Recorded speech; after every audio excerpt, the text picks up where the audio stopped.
budget ng Pilipinas ay hawak lang ng dalawang tao. Hawak lang siya ni Congressman Zaldico at ni Congressman Martin Romualdez. Sila lang pong Yan dalawa. ang katotohanan. Yan ang sinasabi Halimbawa ko dito, medyo mahaba ito, kaya pagpasensyahan mo. Ang halimbawa ko dito, sa DepEd muna tayo.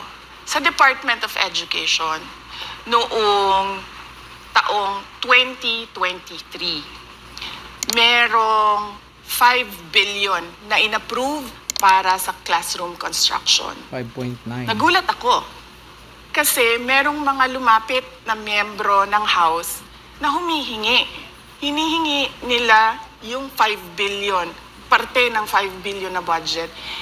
Wala kasi akong experience sa ganyan.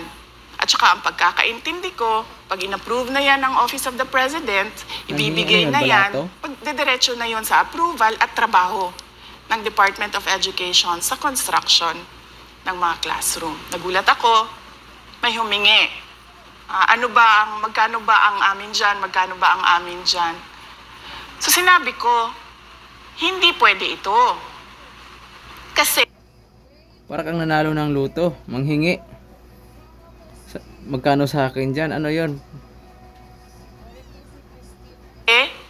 ang mangyayari nito, hindi magagawa ng Department of Education ang trabaho namin na mag-construct ng classroom ayon sa classroom backlog at sa prioritization base sa backlog at sa classroom construction.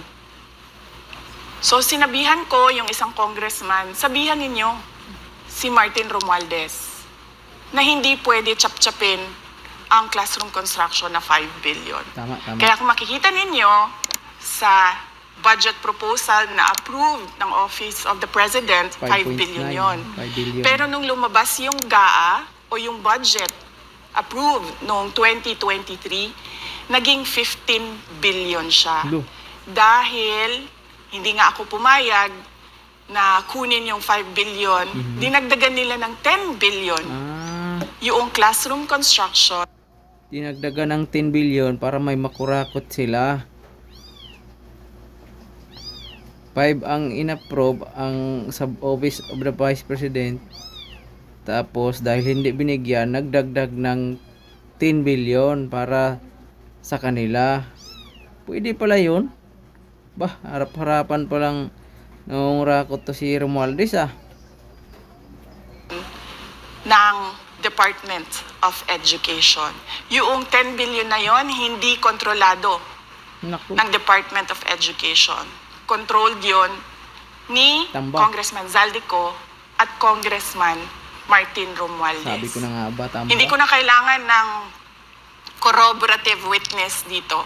Dahil makikita niyo yon sa papel. Makikita ng taong bayan yon sa Tama. papel. NEP, 5 billion. Lumabas ang budget approved, 15 billion. Ang lupit mo, tamba. So maiintindihan niyo, 'di ba? Bakit pa tayo magbo-budget hearing para sa Office of the Vice President? 2 tao lang naman ang nasusunod Yung. sa budget ng bayan natin. So dagdag ko lang 'yan doon sa confirmation na kinuha nila yung budget ng DepEd at isa yan sa mga rason kung bakit ako nag-resign sa Department of Education. Tama. Hindi na ako papayag Nice na move. sa susunod na taon, ganyan pa rin ang gawin nila at ako yung mananagot sa ginagawa Oo, nila. siyempre. Budget mo Kaya yan. yan yung sinasabi ko, Tama lang bakit ginawa pa mo. tayo mag-question and answer dito para atakihin niyo ako? Ang masusunod lang naman sa budget, 2 tao lang. Thumbs up.